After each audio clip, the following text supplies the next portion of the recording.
الحمد للہ رب العالمین الصلاۃ والسلام علی رسول الکریم اما بعد اعوذ باللہ من الشیطان الرجیم بسم اللہ الرحمن الرحیم قال رسول اللہ صلی اللہ علیہ وسلم یقول العبد مالی مالی وإن مالہ من مالہ ما أكل فأفنى أو لبس فأبلى أو عاط فاقتنى وما سوى ذالک فہو ذاہب و تارکہ للناس۔ صدق نبی الکریم۔ یہ حدیث جو میں نے آپ کے سامنے پڑھی، اس کا عنوان ہے یہ مال کس کا ہے۔ نبی اکرم صلی اللہ علیہ وسلم نے فرمایا، بندہ کہتا ہے یہ مال میرا مال اتنا ہے، میرا مال ایسا ہے، حالانکہ وہ اپنے مال میں سے صرف 3 فائدے حاصل کرتا ہے۔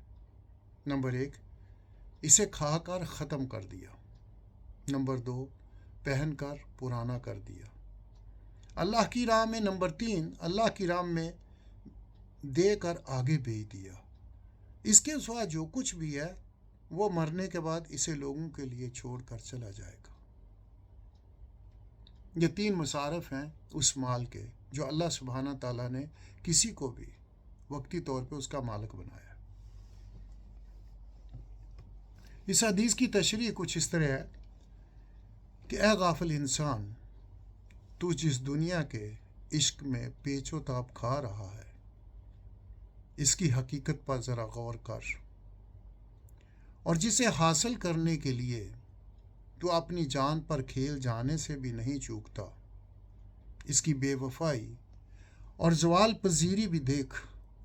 ہاں، تو نے خوب کمائی کی، دنیا سمیٹی، مال و دولت کا انبار تیرے قبضہ میں ہے، اس کا ہے ایک حصہ تو تیری خوراک، لباس اور ضروریات کی نظر ہو گیا۔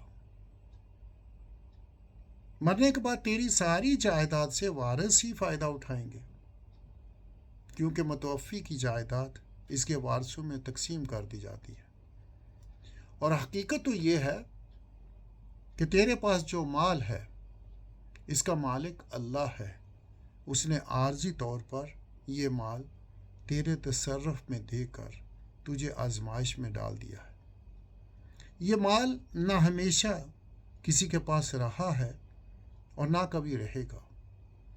تو جس مال کا مالک بنا پھرتا ہے، یہ تجھ سے پہلے کسی اور کے تصرف میں تھا اور اب یہ تیرے قبضہ میں ہے۔ ایک وقت آنے والا ہے جب یہ تیرے پاس نہ رہے گا بلکہ کسی دوسرے کے تصرف میں آ جائے گا۔ اس حدیث کو دیکھیے، اس کے معنی پہ غور کیجیے اور اس کی تشریح دیکھیے۔ ہاں، خدا کی راہ میں جو کچھ تو نے دیا وہ تیرے کھاتے میں جمع ہو رہا ہے۔ غریب رشتہ داروں، یتیموں، محتاجوں، معذوروں اور بیواؤں کی مدد کر کے تو نے ایک بہت بڑا خزانہ اپنے قبضہ میں کر لیا، جو آخرت کی زندگی میں تیرا استقبال کرے گا۔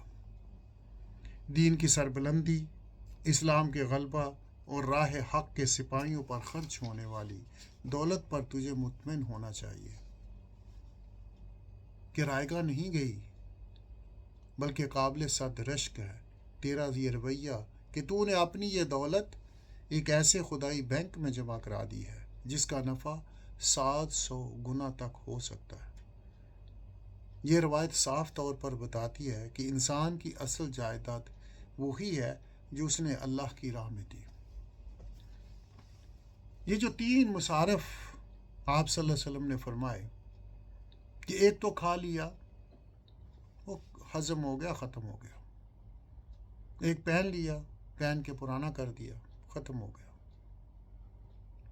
اور ایک وہ ہے جو اپنے دل سے، بغیر ریاکاری سے، بغیر کسی کو ایذا دیے ہوئے، بغیر کسی لالچ کے اللہ کے ساتھ تجارت کر لی۔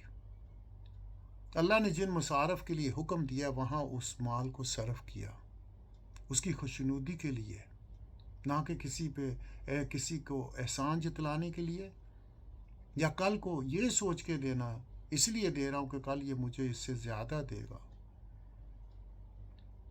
ان ساری چیزوں سے پاک ہو کے خالص نیت اللہ کے لیے کہ جو کچھ میں کر رہا ہوں اس میں کسی قسم کی کوئی نمائش نہیں ہے، کوئی ریاکاری نہیں ہے، کوئی دکھلاوا نہیں ہے، صرف اللہ کی رضا کے لیے اللہ کے دیے ہوئے مال میں ہی سے خرچ کرنا، اور پھر ایسی جگہوں پہ خرچ کرنا جہاں اس نے حکم دیا ہے اور اس کے پیارے نبی صلی اللہ علیہ وسلم نے اس کے بارے میں وضاحت فرما دی ہے۔ یہاں خرچ کیا ہوا مال کم نہیں ہوتا، یا اپنی برکتوں کے ساتھ، اپنی رحمتوں کے ساتھ انسان کے پاس دنیا میں تو اس کو جو ملتا ہی ہے، آخرت میں تو اللہ سبحانہ تعالیٰ اس کا اجر 700 گنا تک بڑھا دیتے ہیں، بلکہ اس سے بھی زیادہ۔ اللہ سبحانہ تعالیٰ اس میں اخلاص دیکھتے ہیں، اور پھر دیکھتے ہیں کہ کس موقع پر کیا دیا ہے۔ یہ جو کچھ ہمارے پاس ہے، یہ مال، ایک تو وہ مال ہے جس کو ہم کماتے ہیں، ایک وہ مال ہے جو علم کی صورت میں ہے، ایک وہ مال ہے جو کردار کی صورت میں ہے کہ اللہ سبحانہ تعالیٰ نے جو ہمیں علم دیا ہے اس کو ہم کتنا خرچ کرتے ہیں اللہ کی راہ میں، اللہ کے دین کی اشاعت کے لیے، اس کی ترویج کے لیے، اس کے ان بندوں تک پہنچانے کے لیے جن کے پاس یہ علم نہیں ہے، جو اس سے لا علم ہے، وہاں تک پہنچانے کے لیے کتنا اخلاص ہے، کتنی محنت کرتے ہیں، کتنا اپنے آپ کو تھکاتے ہیں۔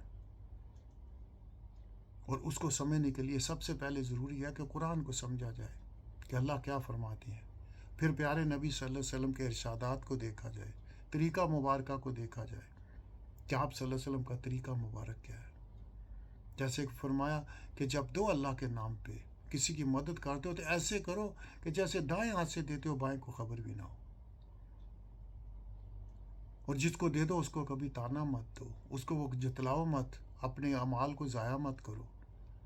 تو گویا کہ وہ جو 3 چیزیں فرمائی کہ ایک تو کھا کے ہضم کر لیا اور وہ فضلے کی صورت میں نکل گیا، جو کپڑا پہن لیا وہ پرانا ہو گیا، وہ سیدھا ہو گیا، اس کو پھینک دیا۔